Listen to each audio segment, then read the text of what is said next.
About as ready as they can be. This is Cisco with the National Fire Escape Association. I'll let him fill you guys in a little more. Thanks everyone for coming to the class. Good morning, guys. How are you? Good morning. All right, I'll try not to bore you too much, but this is about a very serious issue. You know, we've been playing around with fire escape for over 100 years. The building department's had it since the early 1900s, and finally, 100 years later, they decided to put a 5-year tag on it and have it inspected every 5 years. And they said, now let's give it to the IFC. But they didn't tell you how to inspect it. So some of the things I'm going to be covering today, the biggest issue, especially with the firemen, is that, as you know, around the 40s and the 50s, the training started that they said, in case of fire, don't use the right, and that's because there just was no maintenance. You know, they said in the early 1900s, they said, you know, it wasn't a great idea to build these fire escapes, so they said, let's not build any new ones. So to help you guys understand the statement, you cannot build a brand new fire escape if you're digging a hole in the ground, because everything's going to go inside. The 2 staircases that go inside, because they kept one outside, didn't work out. Nobody maintained, plus your elevator inside.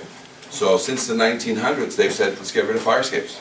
So that was a bad idea. It was a good idea. It helped, started, but nobody was maintaining. And then for 100 years, they never told you how to maintain it, or what's the process, or a 5-year rule. So think about it. East Coast to West Coast, there's never been a 5-year verification like your elevator. Ever. Now, you had some cities that had ordinances. Usually some major tragic accident occurred, and then they said, okay, now let's look at these every 5 years. And even that kind of fell by the wayside, because until there's an injury, a death of some kind.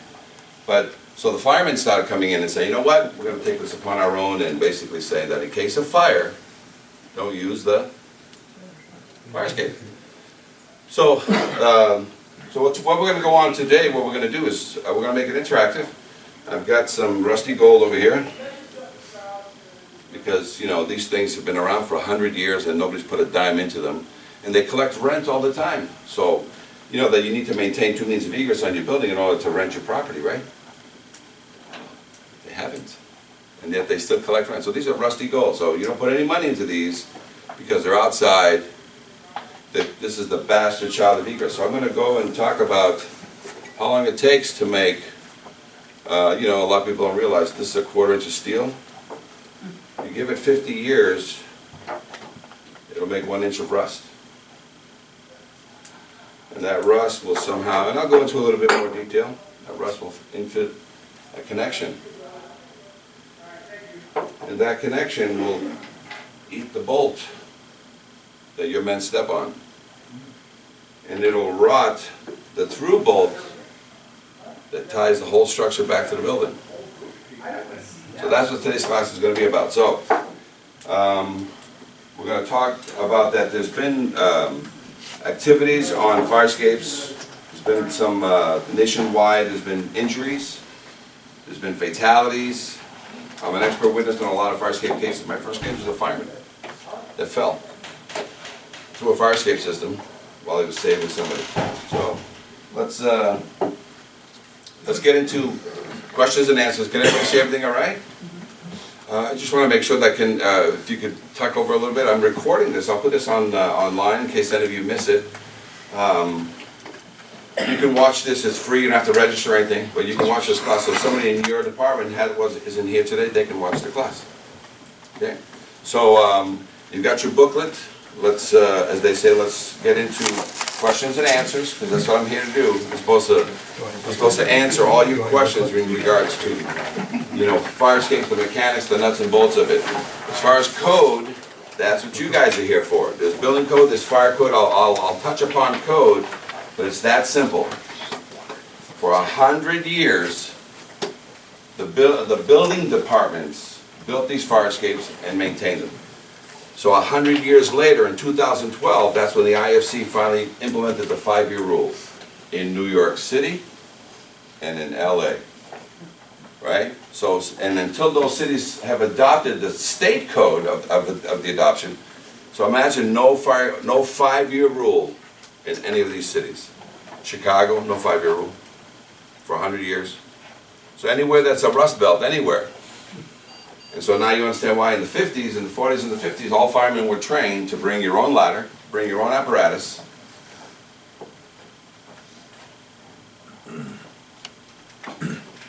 So, as I go along, interact. So I believe the class is about 3 hours in the morning, and then we have some fire escapes to go to for the afternoon. If some of you want to stay, we actually, what you learn here, we're going to apply at a fire escape. And I believe there's one right across the street of the church on the left side. So we don't have to even go too far, but we can go and do what's called a downtown walk around. So the main thing about this is just this. What's the main purpose of the fire escape? The fire escape is there because when the buildings were being built, everything was built with one staircase. And very soon as the population started growing and people, instead of having room to grow out this way, they had to grow this way.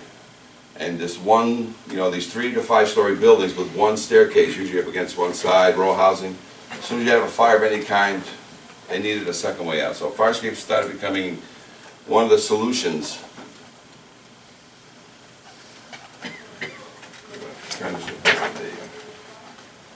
All right, so let's see what it was for. Fire escapes are built so that in case of a fire, what do people do?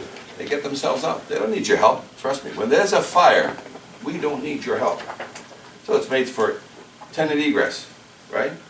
They get out, they smell smoke, they do what they have to do, and they get all the way down, and they drop the ladder to the ground, and this is what it was made for.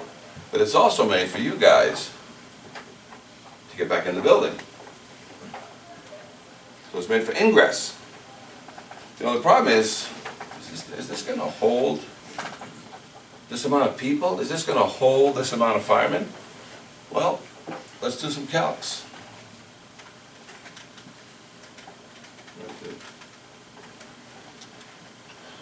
Fire escapes were built to 100 pounds per square foot. Pretty simple.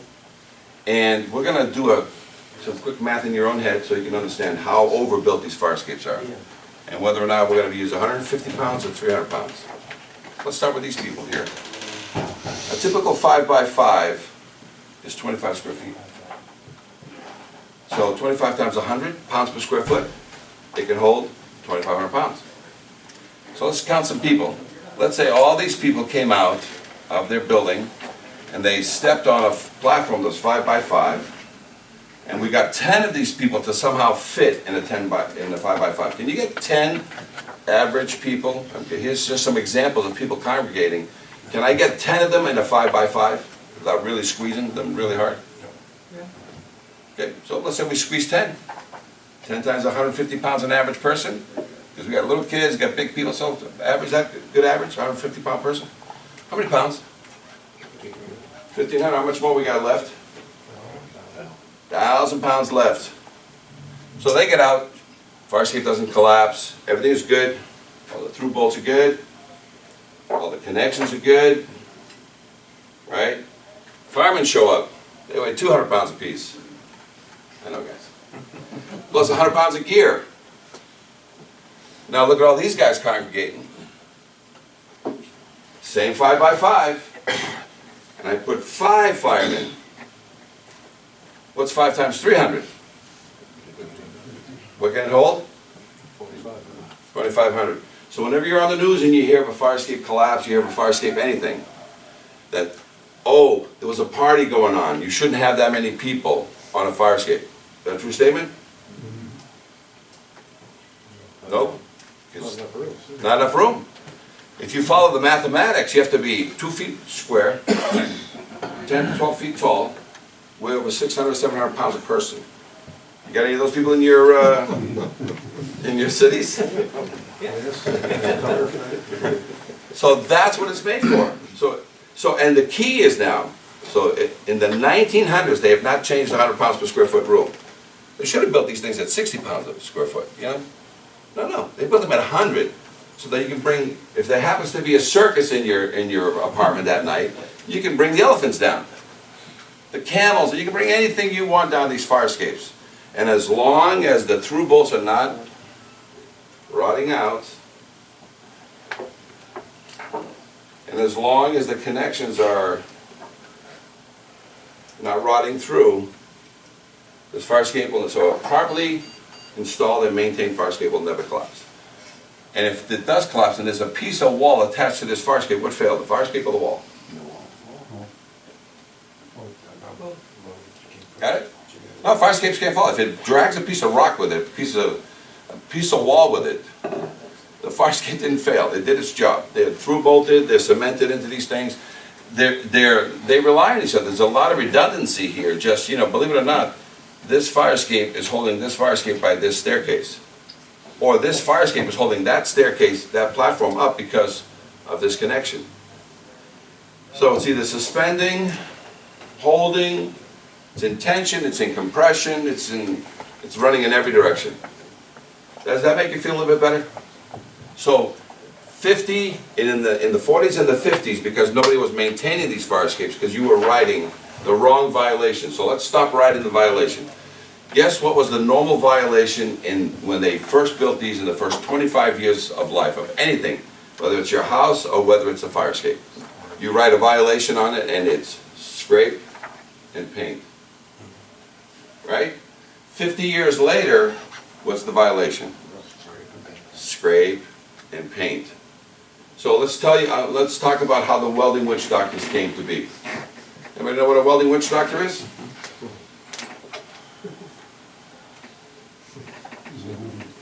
Okay, so fire escapes. First of all, let's talk about the terrible threes.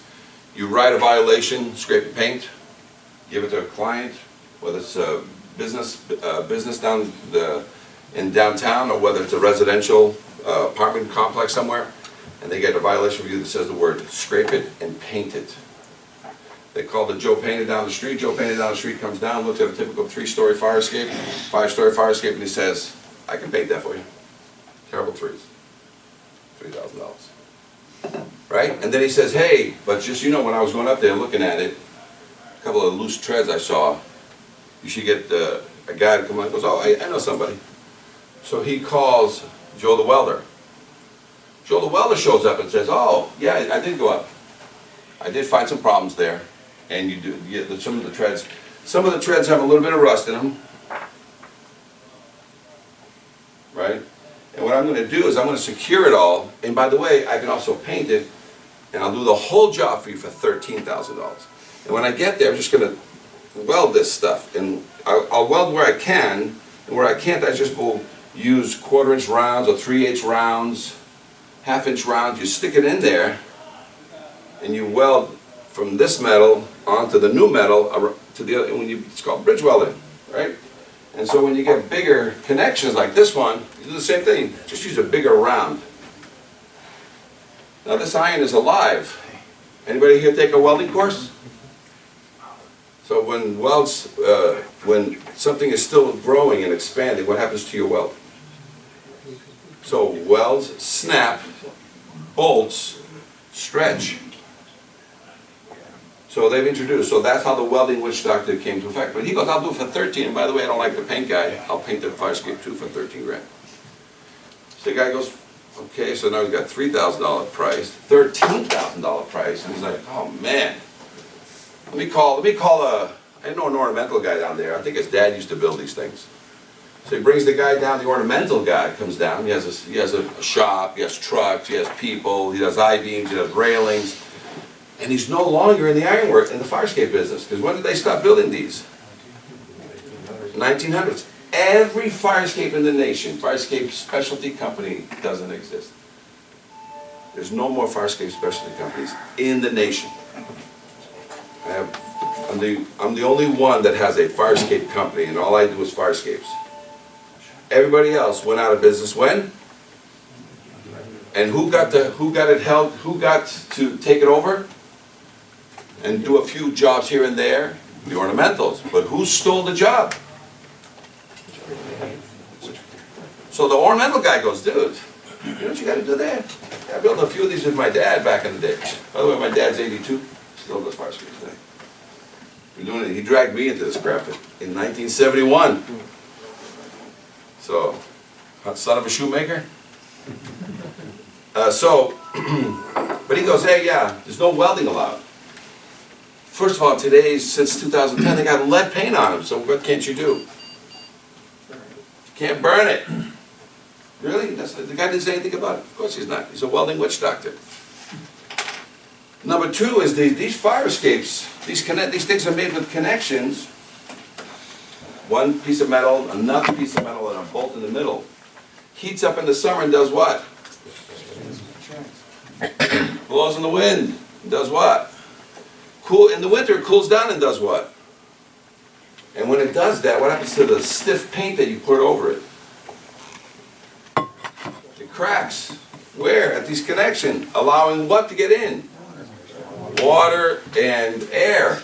And it was back then, so as long as you know the origin of where we're heading, you guys, it's like knowing you guys must know a lot about, your hoses, right?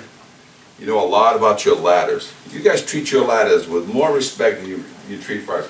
If I am a rookie and I bang your ladder or your ladder truck up against a tree, what have I done?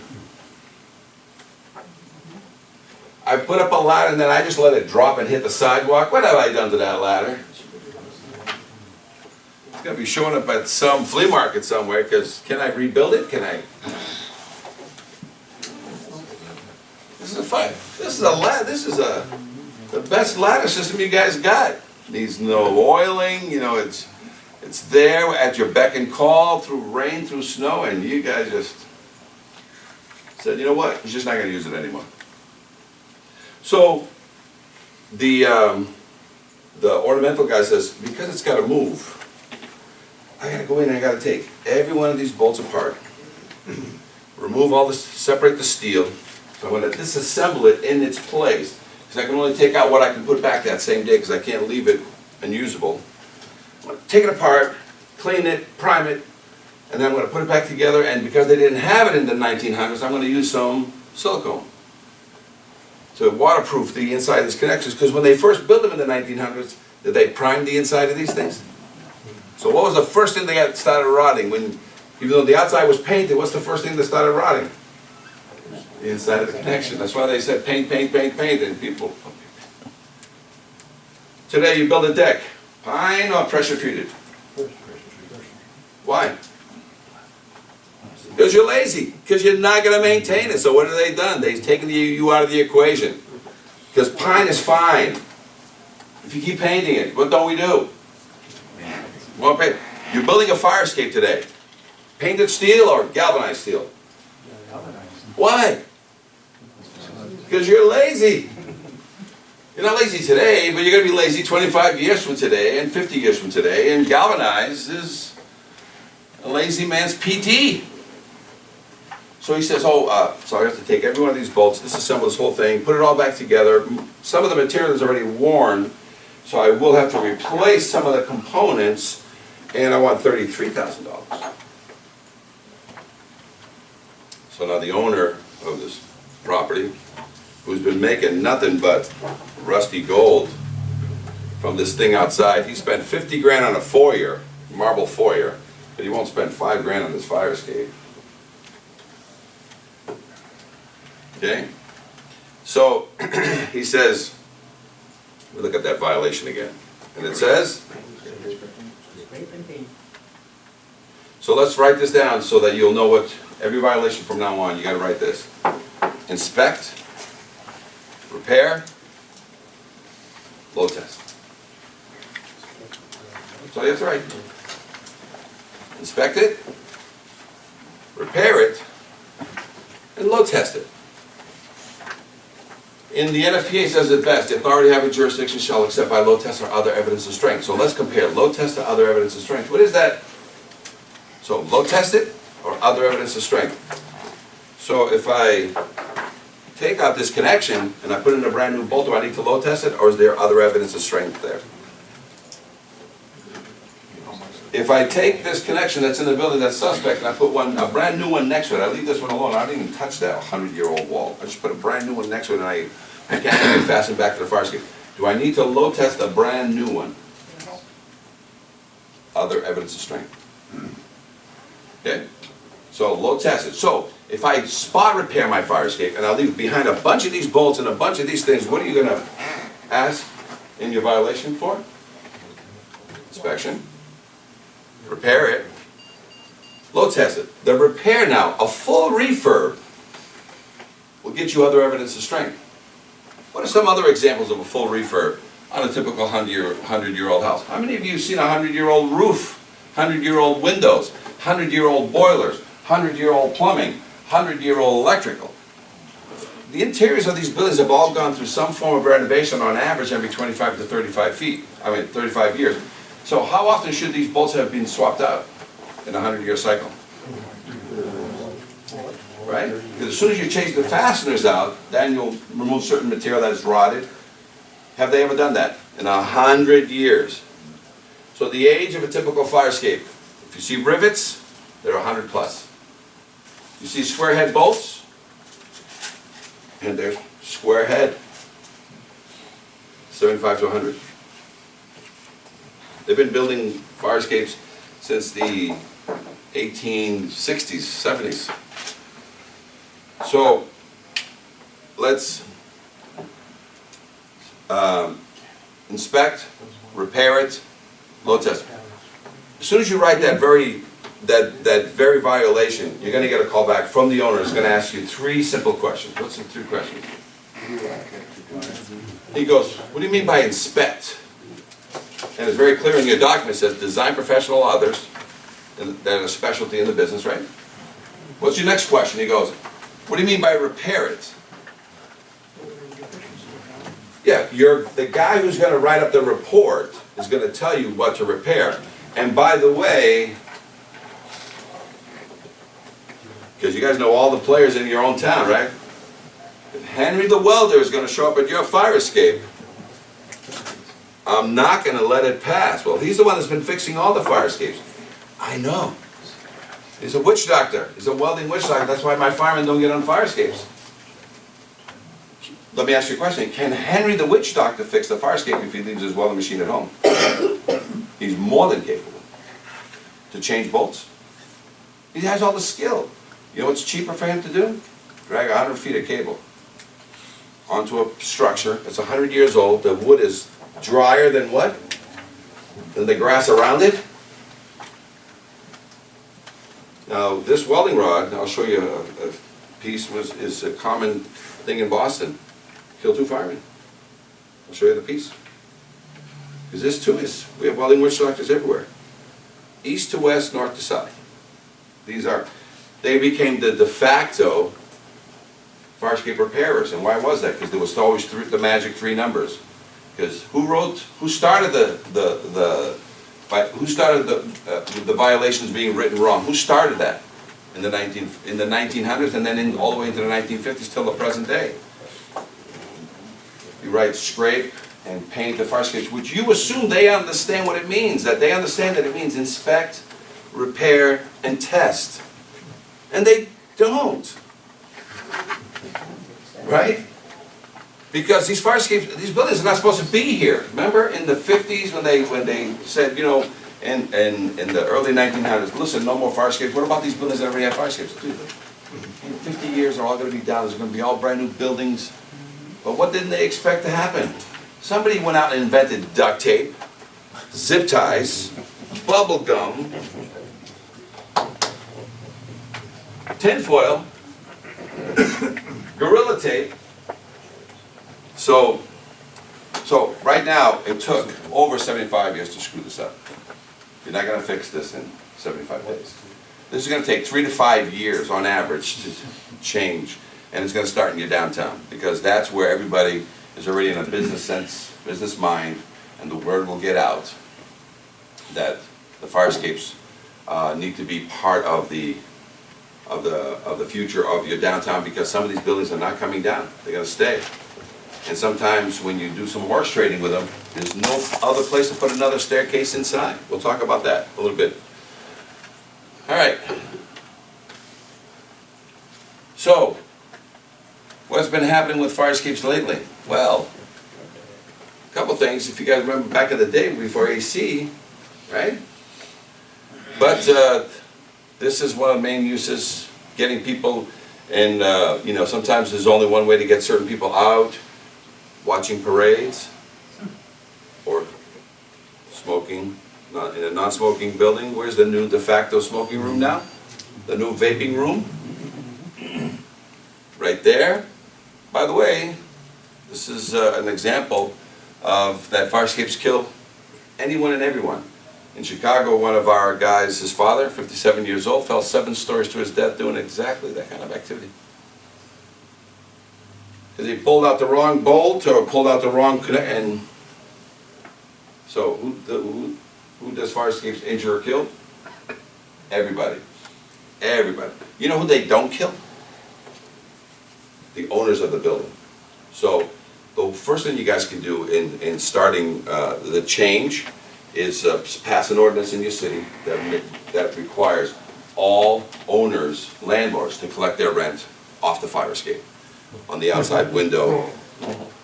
You know, that's where you put your rent. You just put your rent on the outside of your window on an envelope and call your landlord. Only your landlord, not his agent, can go up the fire escape and collect rent from all these different windows. How many fire escapes do we get fixed? All of them, right? Let's use a drone to go collect. So the use of fire escapes has changed. You know, a lot of housing, a lot of people, you know, they get on it for the strangest reasons. And what happens is you've got some injuries that occur because people are using fire escapes. Is there any law anybody knows that says you can't get on a fire escape? No.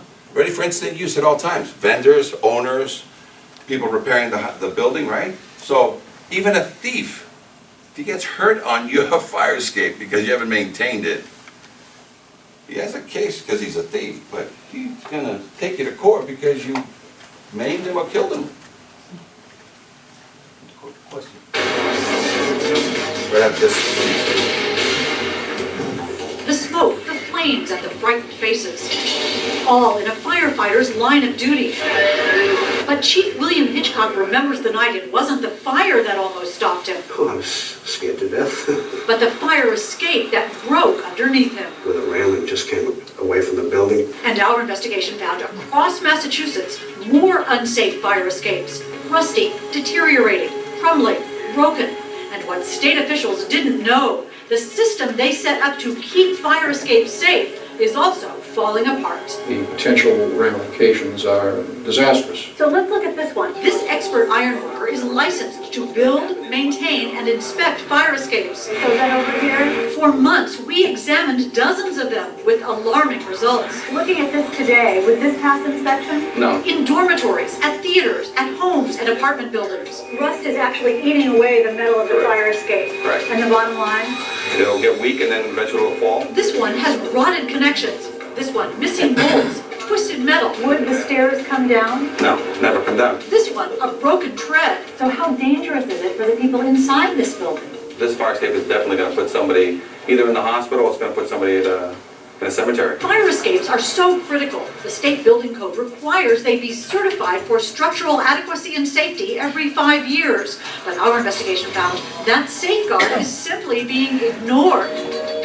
Here's proof. We chose fire escapes at random in Boston, Somerville, Cambridge, Worcester, and here in Quincy.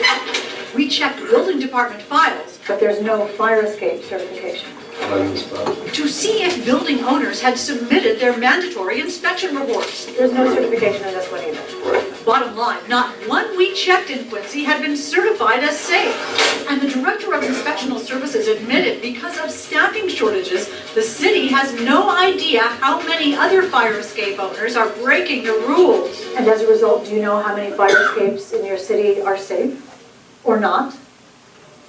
Well, I don't know. In Worcester, not one we checked was certified. In Somerville, No. 4 more fire escapes, Did it fall through the cracks? not one up-to-date certification. And again, no system for keeping track. How can they get away with that?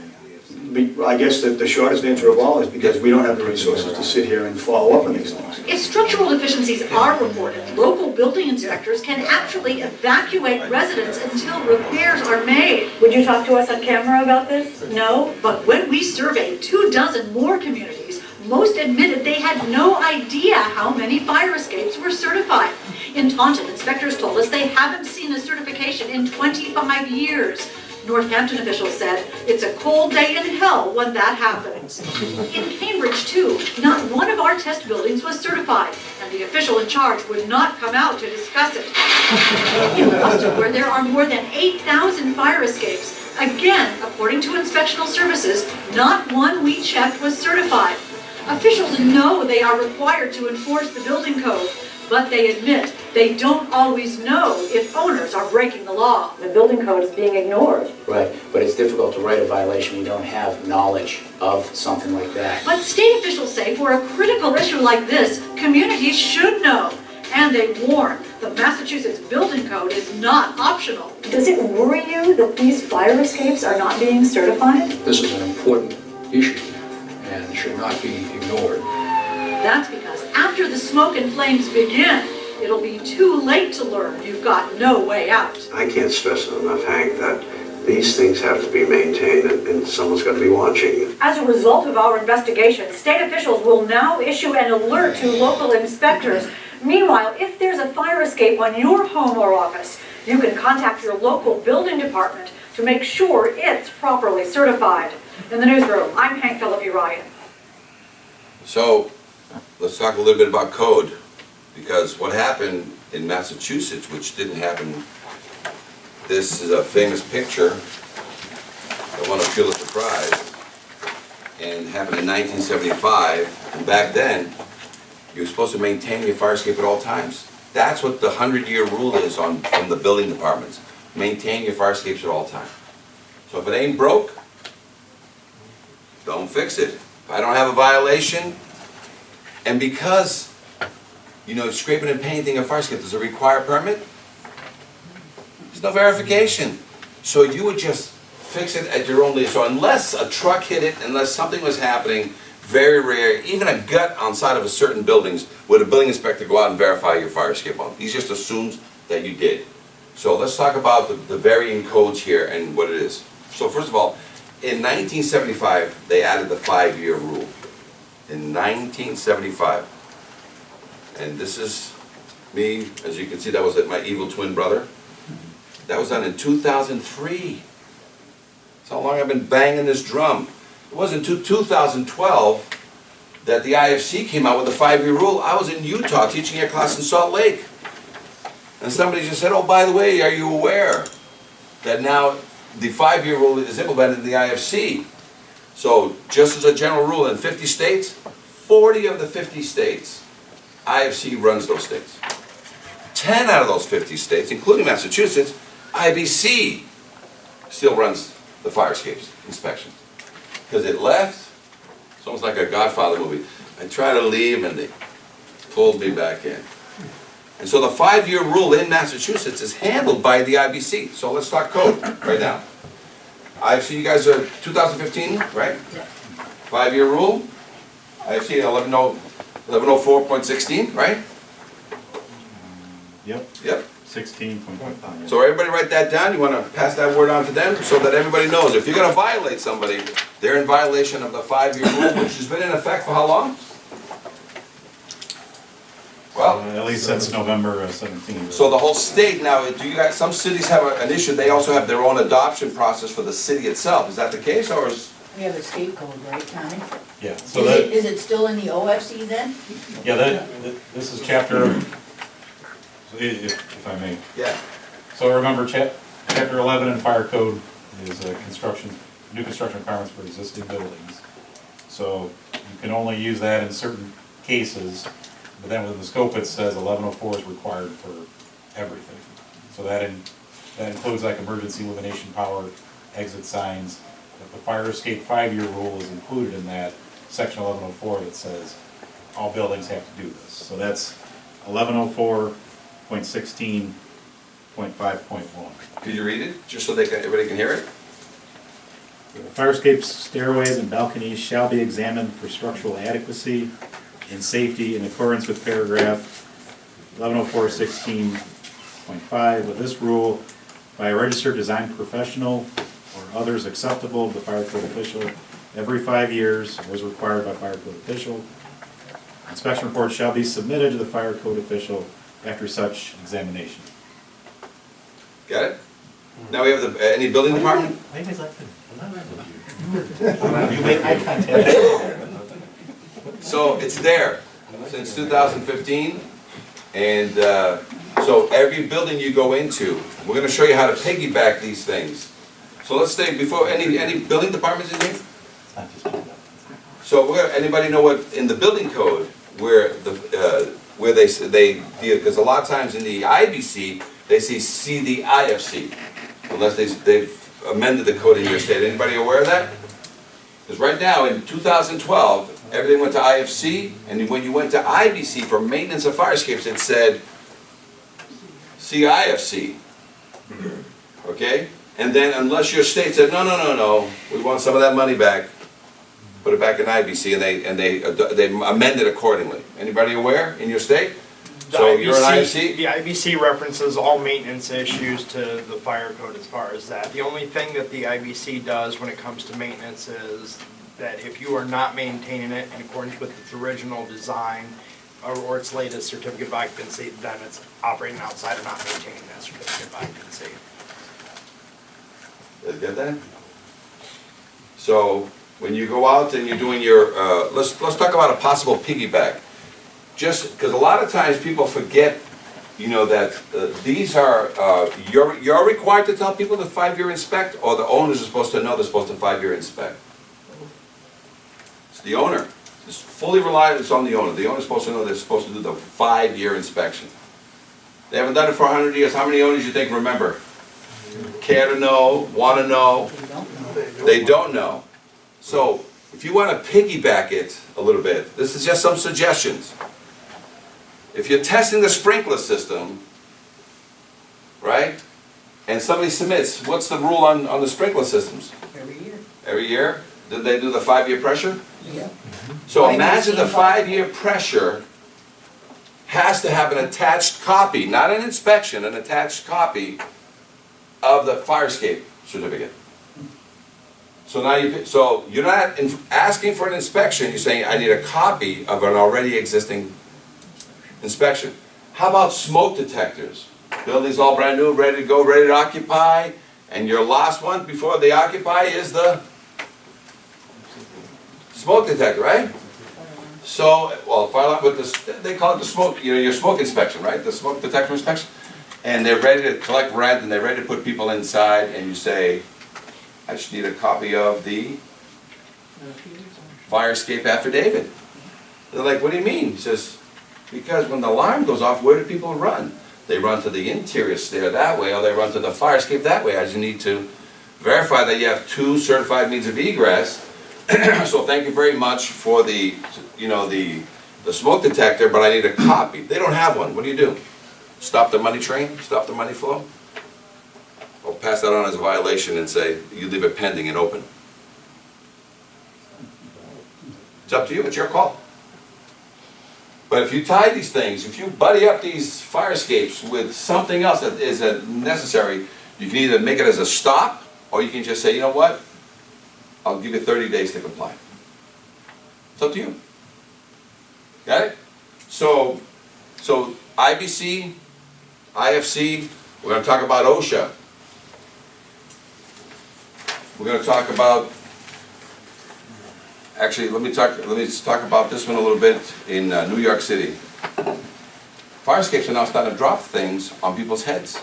This is supposed to be a safe way out in emergencies, but some experts say some fire escapes are themselves a danger that puts people at risk. CBS 2's Marcia Kramer demanding answers tonight.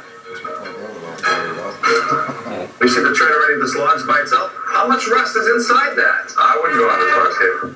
It was an eye-popping afternoon with nationally recognized fire escape expert Cisco Meneses. Come over here. I look straight up. There's a hole. As we walked the streets of downtown Manhattan, it was also too easy to spot dangerous conditions. Should this fire escape have violations? Yes, it has been kept painted, but it's not structurally sound. Heavy rust was clearly visible, And something else we saw over and over again, air conditioners. That's an obstruction for the firemen to get in, as well as the people to get out. Any obstruction, from flower pots to art installations, can impede a safe escape in an emergency. But even more frightening, the structural integrity of fire escapes designed to save lives in some cases has proven deadly.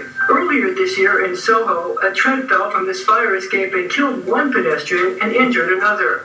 And in May of 2011, an entire platform gave way from this Midtown building.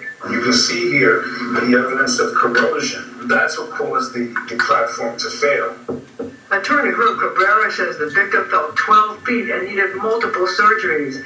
The building eventually settled the lawsuit for millions. You gotta live with pain for the rest of your life.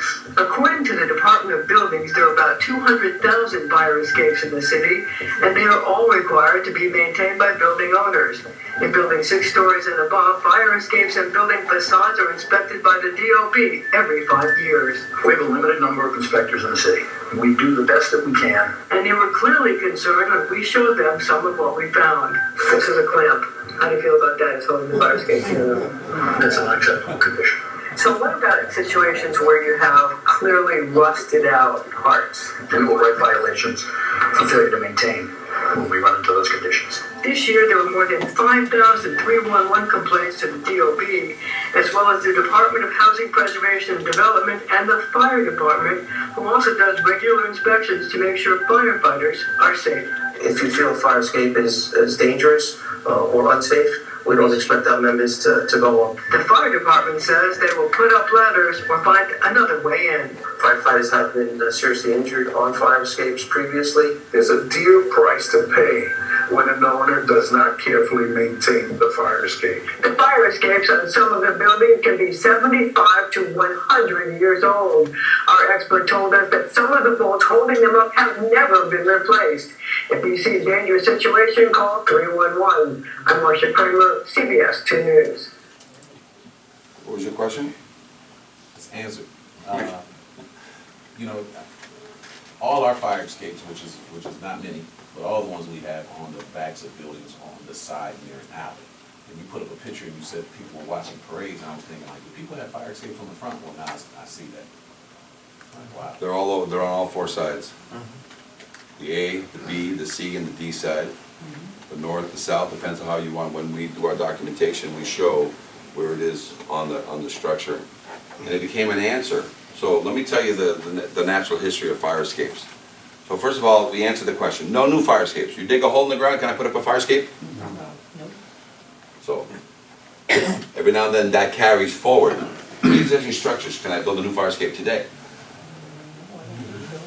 Yes, you can. I can build new fire escapes forever on an existing structure. You give me a mansion, and I've exhausted all means in horse trading with you of putting a staircase inside because it has a beautiful central stair and has a left wing and a right wing.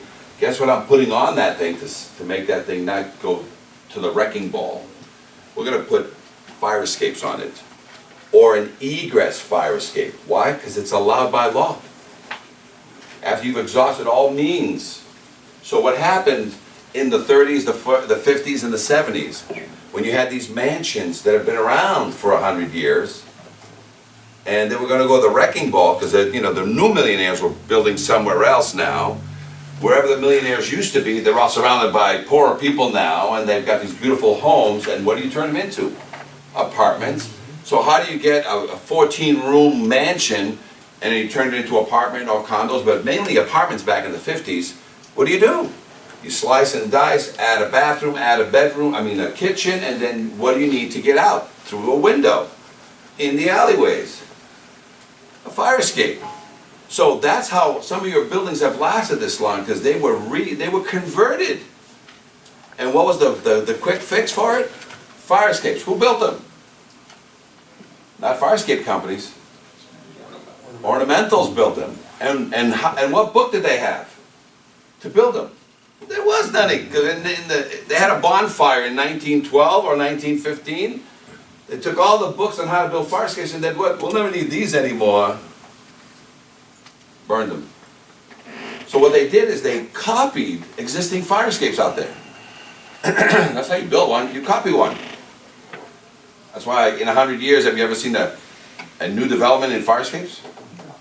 And they built them so strong back in the day, you know, it's 100 pounds per square foot. So if you didn't want to upset the apple cart, or the fire official, or the structural engineer, or the architect, what did you build? You didn't build a new one, you copied one that was new. Question? Is that still the standard today? If they were to build a new one, it has to be 100 pounds per square foot? 100 pounds per square foot. Or, you know, people that are 2 foot square, 10 feet tall, weigh about 700 pounds apiece. Carrying an elephant or walking a camel or something. But the pieces. So let's talk about rust. How rust grows. These are the very pieces I use when I go do an expert witness case. Like I said, my first case was a fireman.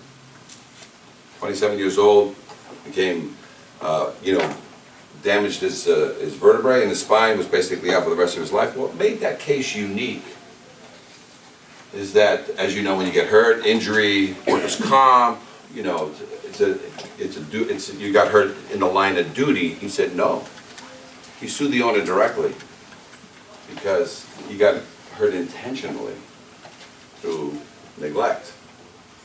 So we were able to prove that he didn't get hurt because of a job-related injury, because he got that too.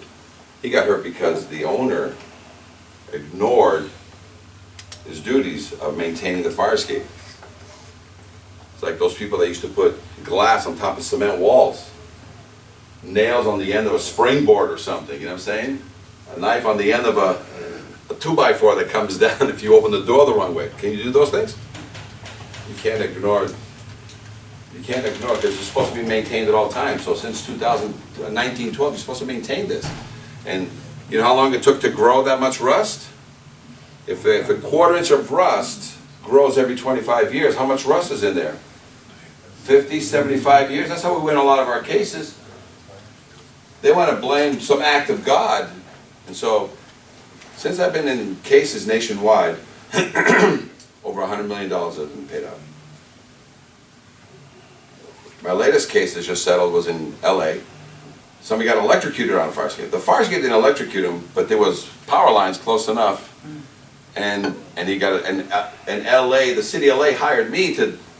So in one way we lost, in another way we won, because they were suing for $55 million, but they only got awarded 20. But you know, this is what they were hoping to find. But in that case, it was unrelated. But most of the cases that I deal with, this is what I find. Through bolts, I'll be showing some of these cases, through bolts that are brought into the building. So in cases of firemen, let's talk about rust. They got injured, hurt. Does you have one way to sue or 2 ways to sue? It changes the whole game plan. Let's talk about rust. Rust grows in 3 different ways. Okay? Remember, 2 pieces of steel, a bolt in between the 2, it cracks the paint when it moves and heats and contracts. So this is a perfect example. So sometimes the rust starts at the top, it's a V rust, it goes like this.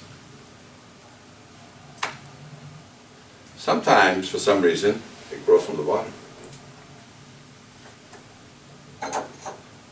Same connection growing in 2 different directions. Got it? And sometimes it's just 2 pieces of metal that are just growing consistently, and it just separates the 2 pieces of metal. So it just grows together. And as soon as you step on it, what happens? That's when you fall. So bolts stretch, welds snap, and what's the inside of these things look like? They could look like that. Also, I'll show some pictures. The good one is this one. Can you see the head? Can you see the nut? What's missing in the middle? Your foot. Because as soon as you step on it, there's no shaft there. So believe it or not, if I have this little bit of shaft still in there and you step on it, it still holds. That's why to shear 3/8 takes a lot, but even if it's just that little bit left, it'll hold you. But as soon as you compress rust between the two, and you come stomping through with all your weight, and you got rust between the two, one of these is going to give. It's usually the tread. Okay? So, let me move on to this is just highlights of what I have here. And during our break, gotta make sure we have coffee. We have coffee, right? Coffee's in the kitchen. We're gonna get coffee in a little bit, but, so I showed you how the rust grows. Because in order for you guys to tackle this, it took 100 years to screw this up. We're not gonna fix it overnight. 75 years of neglect is not fixed in 75 days. So this is gonna take 3 to 5 years to get back into a rhythm where you will be, the firemen will be trusting fire escapes again. And that is with the proper inspection, and we're gonna cover that. So this is what I have here as examples. This is a threaded rod. This is what a rod looks like, supposed to look like on both sides, the exposed outside, and this is what it looks like inside the building. But if for some reason the brick face has a little half-inch, quarter-inch, or half-inch space, anybody ever laid masonry? What's that space for? Because the brick is just a veneer, it's not structural. The main structural's behind there. Well, if somebody's got a leaky roof, where's that water go? It's that, it's behind the bricks, and it does what? But what do you look at? So why do you need to load test? You need to load test because in case this is the condition, you need to know, and a load test will do that using sandbags and weights. If you load test that, is it going to fail? No.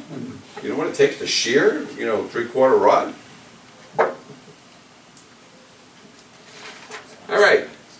So you walk up to some buildings and this is what you see. Right off you're so trained on this, the violation that you're going to write is scrape and paint. Somebody just just move the soda bottle over, because I'm going to look great with a soda bottle.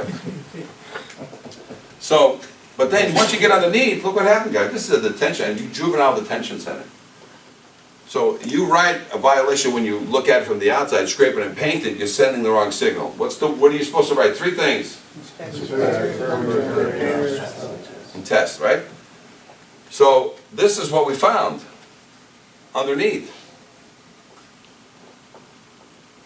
This is the amount of rust. In the middle of the night, you're going to see that when you're running up and down the fire escape?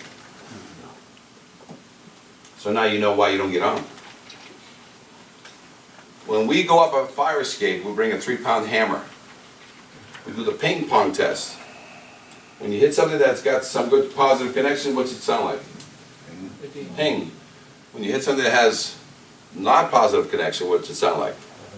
Sounds like a pong. So we ping pong all the treads going up. That's just an inspection. That's not part of a load test. That's a safety test for us.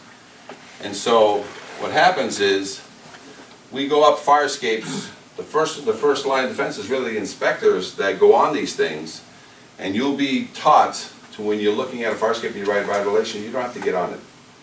Must be structurally sound, must be kept painted. If the fire escape is not painted, don't get on the fire escape.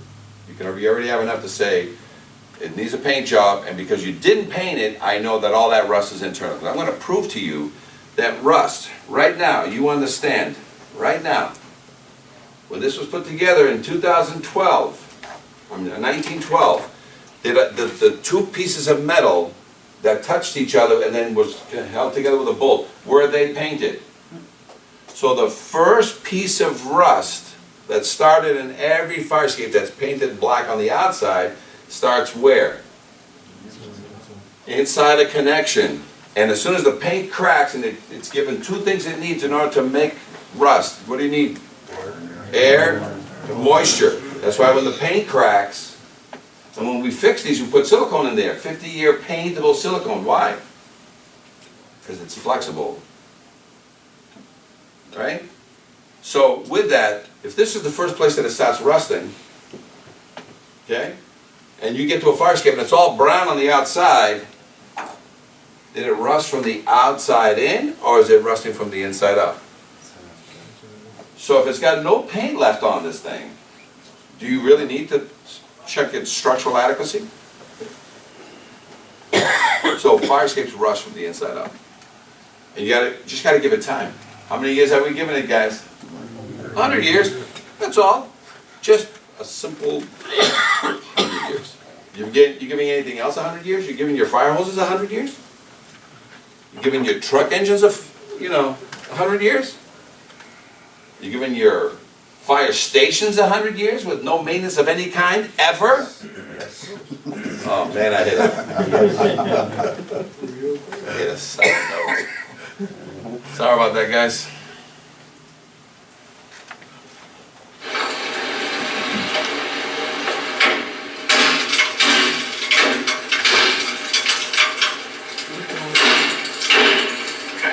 That's it. I'm going to stay down here so I don't get hurt. And what I'll do now is I have my red, and I'll highlight it in red to say that this is an emergency life-threatening issue that the owner needs to take care of. How about that one? As quick as possible. So unless you're going up and you know what you're looking at, coming down in the middle of the night, guys, this is why firemen, rightly so, have abandoned fire escapes. Because the building department did not take care of it in 100 years because they relied on the owner to maintain it at all times with a scrape and paint mentality, which is good for the first, how many years? 15? 25 years? After that, you start getting into a restoration mentality, change some of the bolts, change some of the steel. That should have been in the 1950s, you know? It's got a 50-year... Imagine every bridge you cross over getting to work has never been maintained and it's 100 years plus old and all the rivets are fully jacked. So this is a fire escape that I salvaged and I use it when I do my classes. I did the first class ever last year in Vegas for 26,000 architects, and we're doing, this year it's going to be in LA. But we talk about fire escapes and how the welding witch doctors have done right or have done wrong, the ornamentals, who's still around. But this is all the wrong ways you can do wrong on a fire escape. This fire escape used to be at an elementary school. Kids use this every day in the present condition, okay, till the day I replaced it. I got a picture of the before and the after. It was 4 feet wide, and I cut it down to make it manageable to travel. I saved the bottom piece that used to be buried in the ground. Had no paint left on it, and what I did is I used these pieces to show what to do right to it and also what to do wrong to it. So it's a show and tell piece. Just couldn't get it in my luggage because it weighs 200 pounds. So let's take a look. A lot of times you see guys showing up, welding witch doctors will show up with a piece of clip, put it on the top, weld it here, weld it there. That as it is. By the way, see any primer? And if there was primer and he welded it, what happens? Burns it away anyway. Fire escapes rust from the inside out. So what happens to this welded connection? So all welded fire escapes, we will not certify. They must be load tested. Or, as soon as I find, not this clip, but let's say it was underneath, and I put 2 bolts into it, now do I care about that weld? So you can negate all welded connections by putting a gusset or putting a bolt into it. Done. Now the bolt is other evidence of strength. So I'm not saying that you can't use welds. So welding is not the preferred method of building fire escapes, but if you get an all-welded fire escape component built in a shop under controlled conditions, and then you mechanically put it together at the site, so you weld all your treads, you weld all your rails, but then you mechanically fasten it. But before it gets to the site, it goes to the galvanizer and it gets dipped. And it gets galvanized where? Inside, outside, right? There's tubes. It goes inside. Any primer inside this baby? Right? So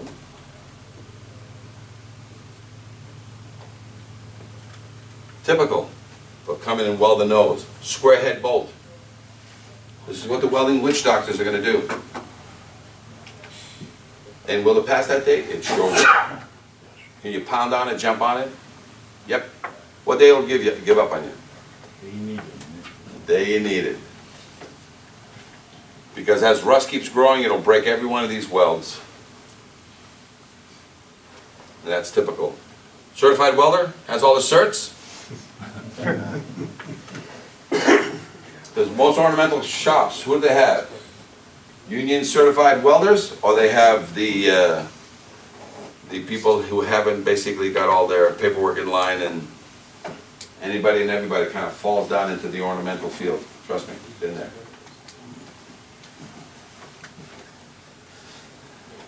Reality check, guys, yeah, I know. But what caused this problem? Everybody. Everybody made it easy for everybody to fall into, so that the welding witch doctors took care of these things. And in the 50s, you started saying, don't use the fire escapes anyway. And then all of a sudden, they were hoping the building would come down, and a lot of buildings have come down. But a lot of buildings are getting saved. So this is the piece. I cut it. I joined them in a 2-foot piece, and then and this is exactly how the children used it every day. So not only was the fire escape in horrible condition, this is what the kindergartners used to go to recess, right from the 2nd floor. But they also got their daily dose of lead.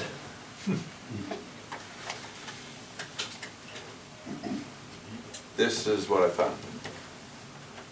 This is what I put back. Now let me ask you a simple question. Schools get inspected every year by fire departments?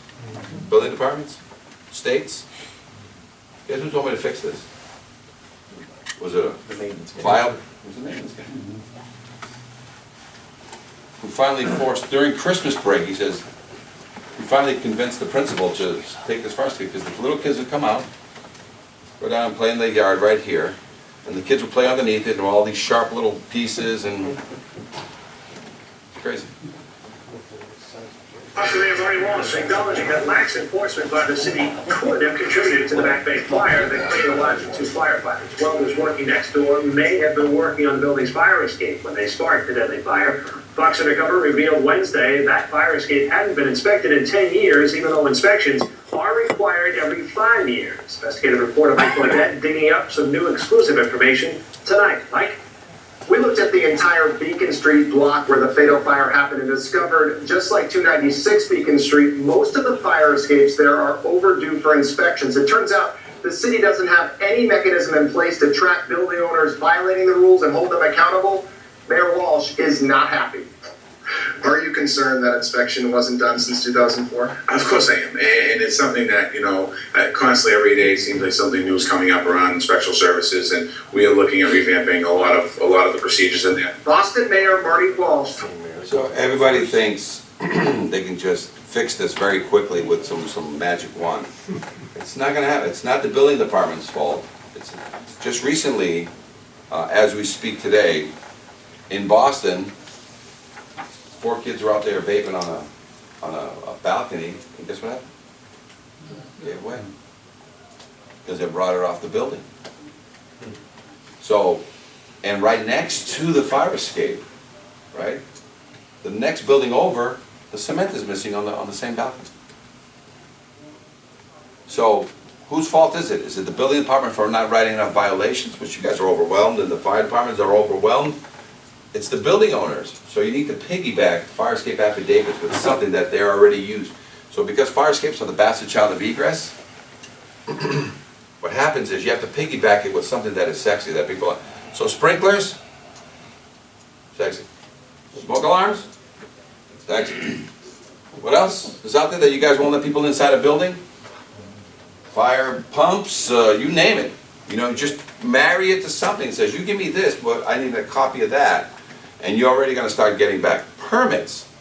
The building department, read, this is this is OSHA, okay? 1910.37. Exit roofs must be maintained during construction repairs. So it's 1910 and 1926, if you want to use the 2 references. We can't use that. Oh, I know. Okay. This is just to help you guys understand that you have fire code, building code, and the contractor has a code. And when he gets a violation from these guys for not maintaining a proper work site, it says during repairs or alterations of an occupied workspace, the extras required by this are available and the existing are maintained or until alternate fire protection is furnished, which means that during repairs or restoration of a fire escape, you're supposed to maintain two means of egress. So when you're getting a permit pull for a brand new building down in downtown, what's the first thing you should ask as they, fill out a permit application? Give me a document signed by a structural engineer or a registered architect, making sure everything is taken care of. And before I'll let you start doing anything on the building, what do you need? Two means of egress certified. Because it looks like you're gonna change windows out, which means men are gonna get on these things.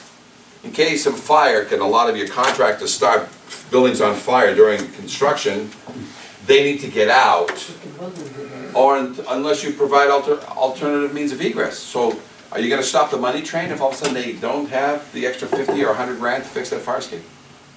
And it wasn't even in the budget? Do you stop it? Think you're gonna get a call from somebody? The mayor, the council? So what's the alternative? It says right here, you can offer equivalent safety. Fire protection is furnished to provide equivalent life safety, right? So, can you do that? So can you put up scaffolding that is either 7-Eleven 36 inches wide, 7-Eleven rise and run, rails and everything? Or if the building's unoccupied, just construction scaffolding and use it as a means of egress? And both the building department and the fire department have to sign off on it. So this guy's building, as they're doing the fire escape on the back, and it's mothballed, which means for the fire department, it's all access to it is blocked from the inside. On the outside, they have signs on it that say what? Right? So, does this stop the money train? So, tie fire escape certificates to building permits. So if you get to review certain applications of repairs, and it comes through sometimes it goes through the fire before it goes onto building, I need a copy. Are you ordering a fire escape inspection, or you are asking for a copy of? Who's asking for a copy of it? Because OSHA, they don't have one. Because here's the IFC, it's the 1104, here's the IBC. Oh, by the way, here's your OSHA. And if you wanted to use the NFPA, the authority having jurisdiction shall accept by load test or other evidence of strength, right? Which means that you're giving him all the code he needs to do what? Comply. Because NFPA doesn't have a 5-year rule. So it's all the time. Provide me with a certificate that says that it's been load tested or other evidence of strength. My IFC says you're supposed to do this every 5 years. I don't even have the first one that you gave me. And it's already 2019. So how many of these buildings that you can go into downtown right now that are fully occupied, signed off every smoke, the elevators signed off, everything signed off, and you don't have a good certificate on it?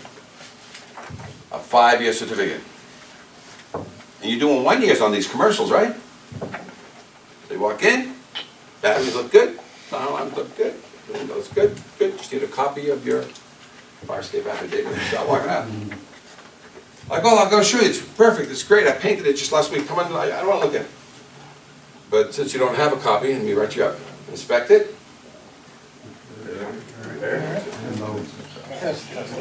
You hand this thing and you walk out. And what happens? They're going to call you on 3 things. What's the first question they ask you?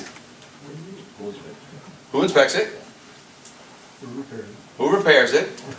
And do I need a permit? Let's get that out of the way right away. If I scrape and paint a fire escape, do I need a permit? I change a bolt on a fire escape, do I need a permit? Why did the welding witch doctors get away with this for 100 years? Do I need a license to weld and repair your fire? For 100 years, the fox has been in the hen house doing what? Counting your chickens. How many we got today? Yes. Where do we get this certificate? This certificate of compliance for the fire escape? Who gives it to us? So it says right in your code, it's given by a design professional or others. So you have 100 years later, they said, hey, get these things inspected and load tested. They didn't tell you how. So you get any let's take a structural engineer, and he writes, I have looked at the fire escape, and the fire escape looks good to me, stamps it, gives it to you, that's a certificate. Okay. Or, And the building owner is responsible for hiring that individual correct, and, or he has a questionnaire, an industry standard questionnaire, which is what you want them to have. 25 questions. The medic said kind of unknown rescue, 415 feature here, while their homes, their easterly court, channel 2. So the questionnaire is the key, that they don't tell you how to do it.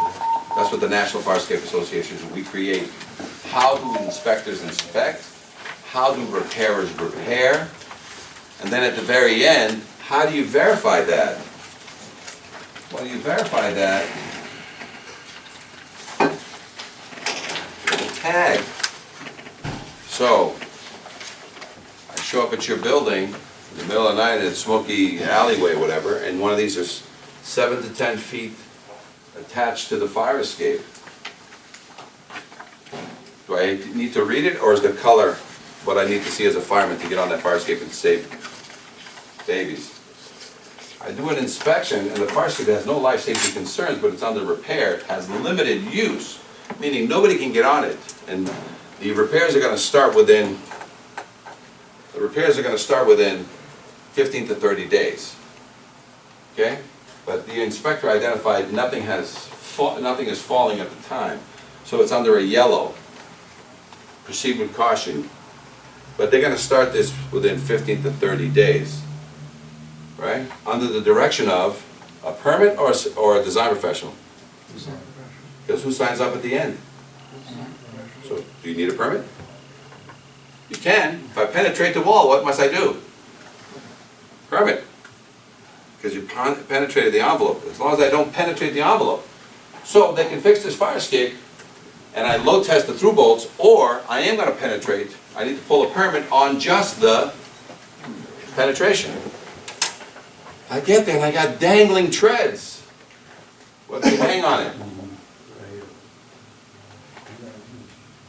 Right?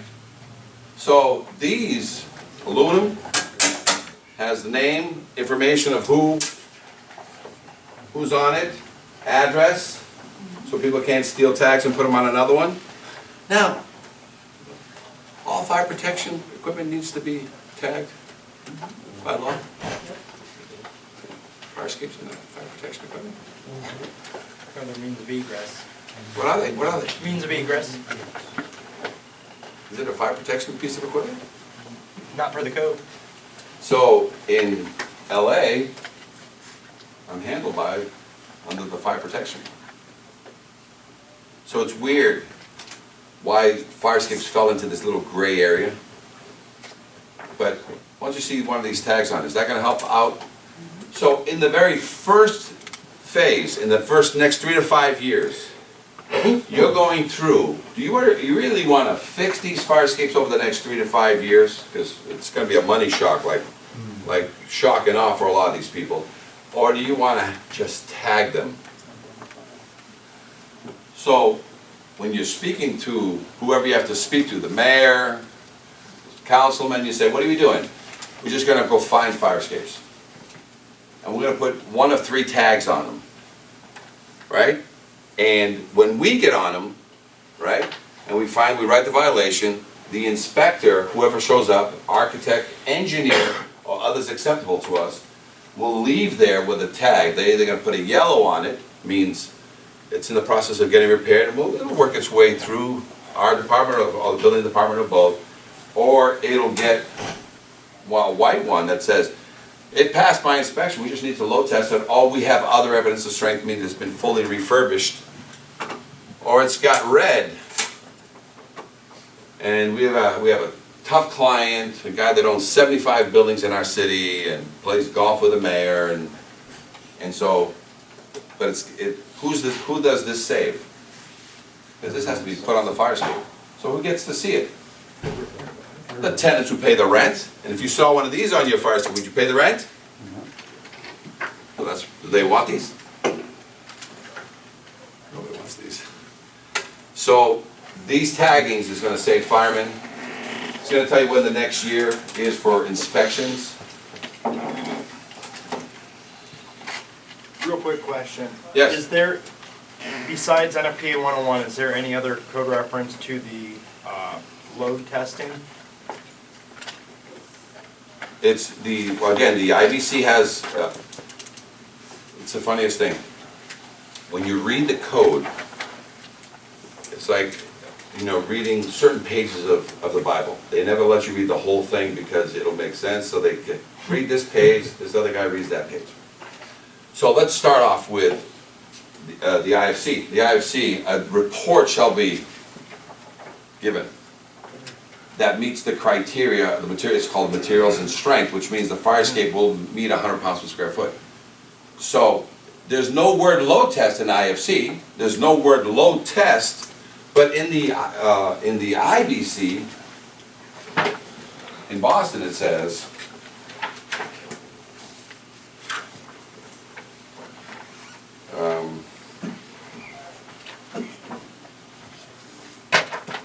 so on the middle of the page, a lot of the codes, we put them right there for you. So let me read the, it references the IFC 1104, so right in the split. This is a typical confidence test of the 25 questions we ask. Let me read you the IBC. All fire escapes shall be examined and or tested. Oh, they had the word test in IBC for a while. What's that mean? But if I read you the NFPA and it says, the authority having jurisdiction shall accept by load test or other evidence of strength. Does that kind of explain IBC? And the first draft that it came out in 2012, if I recall correctly, it said the word test, but then it became report. So, but it must match the materials and strength of 100 pounds. What's the only way for it to match the materials? Let me ask you a question. All your fire hoses and all your fire truck ladders, they're eyeballed, right? Some guy just shows up and says, hey, looks pretty straight to me, man. Looks good. What do they do? What do they do to your ladders? What do they do to elevators that carry people? I took a picture of it. The hotel I'm staying at will take 19 people and it'll take 3,500 pound tested. And they shut down the whole elevator for one day. And what do they bring in? Plates. And what do? They load test it. So guys, that answers your question. It's only when you put all the codes together and you overlay them that it's called a Rosetta Stone. You know what I'm saying? It's inferred. But you have another idea for me? You want me to bring an elephant or something, walk you through the fire escape? Is that your proof that it's safe for everybody to get back on? Okay. So, but on there, and you guys, I think on the IFC, so just so we can get away from fire escapes too, it says all external, let me see if I have it here, the IFC. I think you had mentioned balconies and bridges. What's a balcony and a bridge under your 1104? Is that those Romeo and Juliet balconies that are on some of these hotels? Those need to be examined under 1104?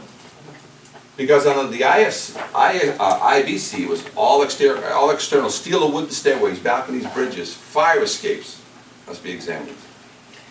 So this is just the tip of the iceberg.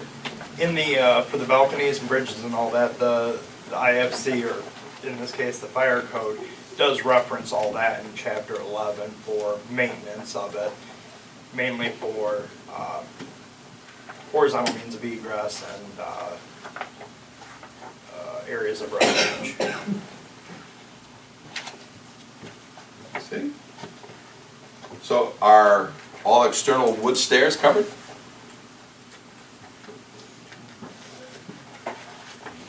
Yes, no? We'll put him on the hot seat.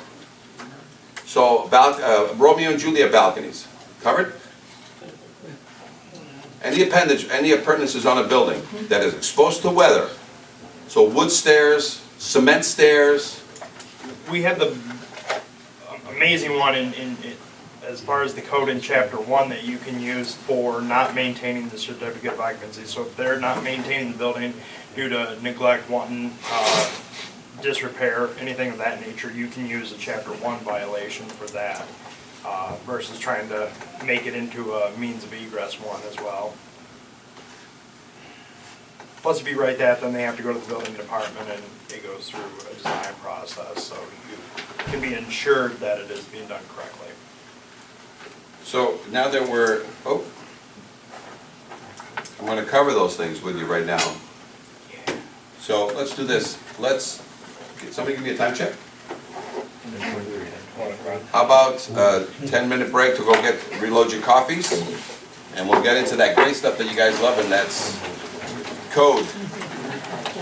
Pre-existing, IFC, IBC, maintenance code. Take it easy down there.